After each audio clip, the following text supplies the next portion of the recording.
podemos disfrutar hoy, disfrutar mañana con bajo porcentaje de humedad, porque ya a partir del jueves empieza la nubosidad y la temperatura a incrementarse. Quiere decir que el índice de humedad también, 29 grados la máxima, si bien todavía las mínimas están dentro de lo que corresponde, se puede descansar bien, pero ya a partir del viernes, y ni que hablar sábado, con 32 grados de temperatura máxima, y un domingo que por ahora pinta con 33 grados. Puede estar algo inestable el sábado a la noche y el domingo a la madrugada, solamente eso. Así que el consejo, como decíamos ayer, a no desarmar ni vaciar las piletas, porque todavía el fin de semana al menos le corresponde al verano. Gracias, Javier. Bueno, decíamos que estamos en nuestra la segunda jornada de paro de los docentes. Las vuelvo a presentar porque hay gente que se suma. Silvina Birch, ahora secretaria de Políticas Educativas en La Matanza y también exdirectora general de Cultura y Educación en la provincia de Buenos Aires. Y María Laura Torres de Suteba, a quienes les agradecemos por estar aquí. Gracias. En horas en las que se discute, a ver, la cantidad de provincias que se sumaron al paro. ¿Por qué? Porque había algunas provincias que se decía, habían comenzado las clases, pero en realidad cuando uno veía los números, el detalle, habían sido algunas escuelas que sí y otras que no, más allá de lo que decían los gobernadores. Y por otro lado, donde se discute todavía el acatamiento del paro, ¿no? Porque desde el gobierno intentan bajar la cifra. Sí, en realidad lo que intentan es desviar el debate. Porque es como cuando vas a una marcha y le preguntás a la policía y te dicen 50.000 y los organizadores decimos 100.000. Y el debate no lo van a poder cambiar porque el debate hoy es que estamos transitando el segundo día de paro nacional. Un paro nacional que, hay que decirlo, fue votado por unanimidad en el Congreso de la CETERA. Después de esperar que el gobierno nacional, que el presidente de la Nación y el ministro Alejandro Finocchiaro convoquen a la paritaria nacional docente. Hoy el eje fundamental y el pedido en esa multitudinaria marcha que realizamos ayer desde el Congreso, vos fíjate, ¿por qué en el Congreso?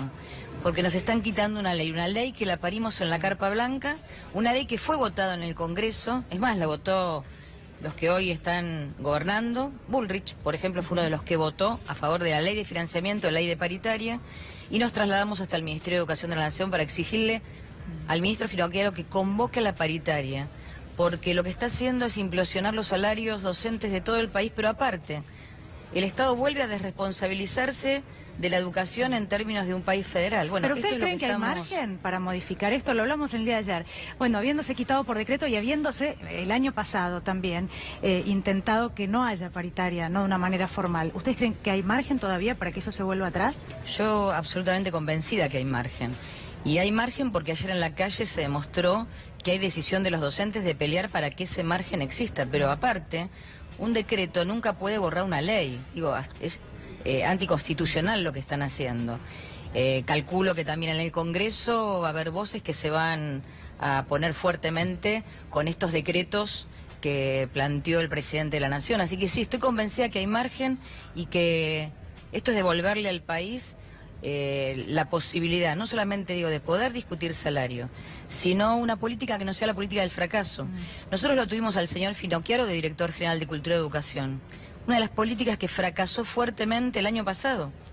Políticas educativas, pero aparte de una agenda congelada, una política salarial que vos fíjate, comenzó a discutirse el salario docente en el 6 de febrero del 2017 y terminamos el 5 de julio. Si eso no es un fracaso para un director general de Cultura y Educación que hoy intenta conducir los destinos de la educación a nivel nacional, o digo al revés, lo que intenta es despreocuparse de los destinos de la educación a nivel nacional. Yo estoy convencida que la movilización de ayer y lo que sucedió en cada una de las provincias del país hacen que exista este margen para que nos devuelvan la ley y vuelva la paritaria nacional docente. ¿Qué pasa si nos trasladamos, por ejemplo, a la provincia de Buenos Aires, donde millones de chicos ayer y en el día de hoy no tienen clases, y donde el gobierno de la provincia les ha ofrecido un 15% de incremento salarial, sin una cláusula que ustedes están reclamando, que es la cláusula de actualización por inflación en forma automática? Digo, ¿qué es lo que piensan hacer si el gobierno no se mueve de lo que son esos elementos que parece que, hasta menos hasta ahora,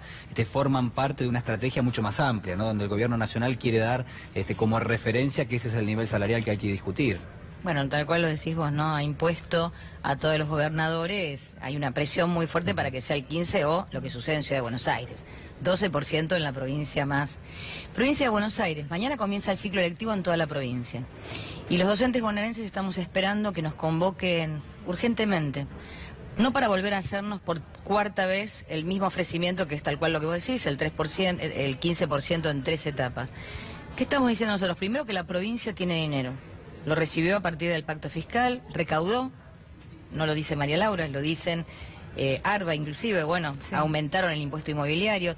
Tiene dinero y entonces tiene que darle una respuesta acorde a lo que las propias consultoras cercanas al gobierno nacional están planteando, que no es un 15%. Lo que se viene lamentablemente en este país en términos de inflación. Entonces estamos pidiendo algo mayor del 20% y con cláusula gatillo. Que nos convoquen. Esta semana seguramente ya empieza a haber asambleas en las escuelas y la voz de los docentes va a ser la que va a definir cómo seguir si el gobierno no convoca o cómo seguir si el gobierno convoca y permanece con esta postura de no dialogar con los docentes e imponer una pauta del 15% en 3 cuotas. Ahora quiero preguntarte por el rol de los docentes, pero primero quiero saber cuál es la mirada de Silvina, tal vez desde el otro lado, ¿no? ¿Cómo ves el rol de lo que está pasando y el rol de los ministros también ante este conflicto? Mira, a ver, yo lo que creo es que lo que hoy se disputa en la paritaria nacional docente, en las paritarias provinciales, en la paritaria docente en general, es la paritaria de todos los trabajadores, porque lo que está haciendo el gobierno es fijar un techo para el ajuste salarial, un techo que ellos mismos saben con metas que no se van a cumplir. Hoy no hay ningún economista en el sector privado que esté diciendo que se va a llegar a un 15% de inflación, que además se ofrece este ajuste en cuotas, con lo cual en el total de la masa salarial anual te da un 10% de aumento. Te va a impactar en el 2019, claro, pero no en el 2018. Entonces, me parece que lo que tenemos que pensar es por qué se está, digamos, minando la capacidad de los chicos de ir a clase y los días de clase, haciendo, digamos, este ajuste a partir del salario, de una baja del salario docente, y obviamente es lógico que los docentes pidan, reclamen ya no por un aumento, sino por mantener un salario. Y mientras tanto, en paralelo, lo que se produce es una demonización del sector docente en general. Entonces, si hay paro, la responsabilidad es de los docentes, no del gobierno, que además juega un doble rol, porque juega como patronal y como Estado que tiene que garantizar el derecho a la educación, pero se planta más como patronal que como garante del derecho a la educación. Ahora, entonces, Silvina, yo me animo a preguntarte esto, digo, ¿no era posible una negociación sin o con los chicos en la clase? Digo, ¿no era posible arrancar el ciclo lectivo, que los chicos tengan clase y seguir una negociación? Mira, a ver, yo creo que te lo puede contestar mejor María Laura. Unas palabras es que después te quedas, digamos, hay pocas herramientas de negociación, pero bueno, esto creo que María Laura, el problema es cuáles son las herramientas de negociación, porque si vos empezás las clases y ya te vienen ofreciendo el 15 en 3 cuotas, el 15 en 3 cuotas, el 15 en 3 cuotas, vos empezás la clase y dices, listo, ya está. Ya está.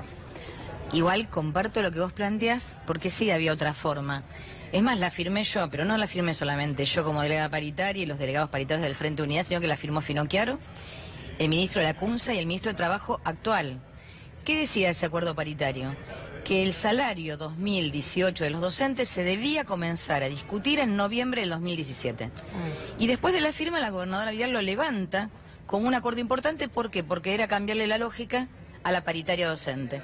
¿Quién más que nosotros queremos que se le cambie esa lógica para que no nos lleven al lugar que hoy con el diario del lunes te digo, nos trajeron a este lugar para que esto suceda? Porque quien te debería haber convocado es la gobernadora Vidal a través del Ministerio de Trabajo. No convocó en noviembre, no convocó en diciembre, no convoqué en enero, recién el 15 de febrero. Uno debería preguntarse, ¿por qué? ¿Por qué llegamos a donde llegamos? Para que después nos digan, es más, si uno googlea un poco, ahora gracias a la tecnología, viste, mi hijo me enseñó a googlear, y entonces vos te pones, ¿quién habló primero de paro? En la provincia de Buenos Aires, la primera que habló de paro fue la gobernadora Vidal. Yo me acuerdo que me hicieron un reportaje y dije, acá se cambiaron los roles. Mientras los sindicatos pedimos paritaria, la gobernadora instala un paro que la verdad harán un paro que quería la gobernadora Vidal. Pero que ustedes no habían anunciado. Pero para Esto nada. Claramente fue así. Para María Laura, nada. vos mencionabas a los docentes y cuando llegabas me decías, bueno, yo soy maestra, además de estar sentada acá, venir a la tele, bueno, y todas las cuestiones que sabemos que corresponden a tu función. Pero quiero preguntarte qué te dicen los maestros, porque a veces lo que pasa es que a nosotros nos llega lo que dice Baradel, ¿no? En una conferencia de prensa, lo que decís vos, y se ve la figura del representante sindical, y uno a veces olvida que detrás de toda esta gente, o detrás de ustedes, Sí. hay un montón de gente que son los docentes, que son los que tal vez no quieren comenzar las clases, quieren que les incrementen el sueldo. ¿Qué dicen de la calidad educativa? ¿Se sienten atacados? ¿Qué dicen de su salario? Y te estoy preguntando mucho junto, pero ¿qué dicen también de la cuestión presentismo, de todo Quiero- esto? ¿Qué es lo que te...? Sí. No, quiero decir una cosa respecto del tema de la calidad educativa, porque si no Ujú.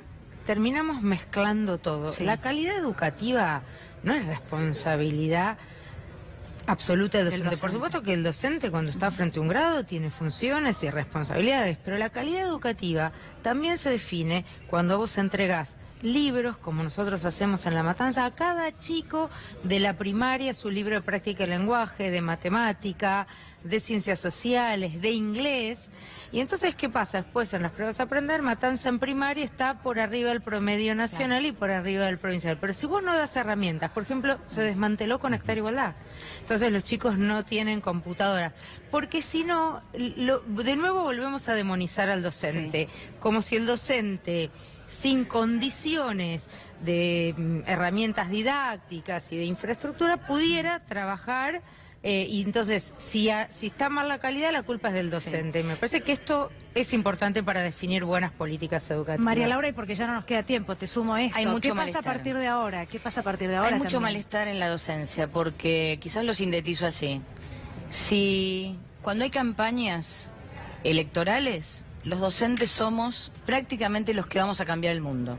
Claro. Y cuando nos sentamos a la mesa de negociación paritaria para discutir de nuestro salario, en la provincia de Buenos Aires es 12.500 pesos y el aumento va a ser en 3 cuotas. Entonces, si algún adulto de los que está del otro lado de la mesa paritaria, llámese los ministros, algún día tuviesen que dar clases en las condiciones que la damos nosotros, no solamente de infraestructura, lo que implica estar en un aula con 35, 25 nenes de 3 años, de 2 años o de 17, 16, con las problemas... A ver, nosotros elegimos ser eso y no damos clases solamente esas 4 horas, porque es como ustedes aparecen en la pantalla este ratito, pero el trabajo de producción que tienen atrás de pantalla es muy grande. En la escuela pasa lo mismo. Los docentes no vamos solamente y trabajamos en el momento frente a alumnos, sino que hay mucho trabajo de producción que nadie lo paga. Entonces, hay mucho malestar también porque hay mucho ataque hacia nosotros. No puede ser que la gobernadora Vidal en el discurso nos haya dedicado 33 minutos para decir que los responsables de la crisis terrible que vive la educación en la provincia de Buenos Aires la tengamos los docentes. ¿Les parece que el No gobierno es así. intentó politizar esta Absolutamente. negociación? ¿Que el gobierno piensa que tiene algún tipo de crédito político al polarizar la situación, por ejemplo, con Roberto Baradel?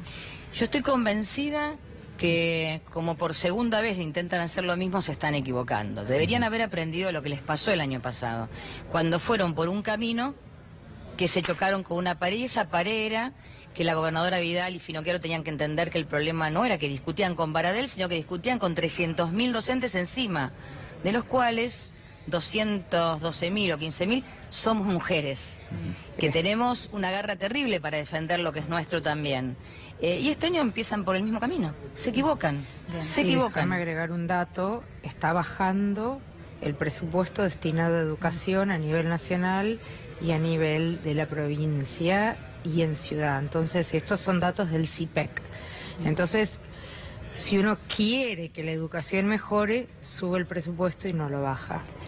Gracias, Silvina. Yo Gracias, lo María último, Laura. es Sí, un segundito. Sí, claro. Pedirle a las autoridades, pero no por los docentes, sino por las familias Sí. de Arroyo Caracoles, que no cierren la escuela de la isla de San Fernando. De 8 logramos la apertura de 6, porque teníamos razón, pero necesitamos que entienda el director general de escuelas, la gobernadora Vidal, que hay familias, nenes, chiquitos entre 3 y 12 años que necesitan tener esa escuela abierta y que draguen el arroyo para que esa escuela pueda funcionar. ¿Cómo se llama la escuela? ¿Me repetís? La escuela es el jardín y la primaria de Arroyo Caracoles Bien. de San Fernando. Muchas gracias por Gracias. venir, ¿eh? Les Gracias a agradecemos ustedes. a las dos.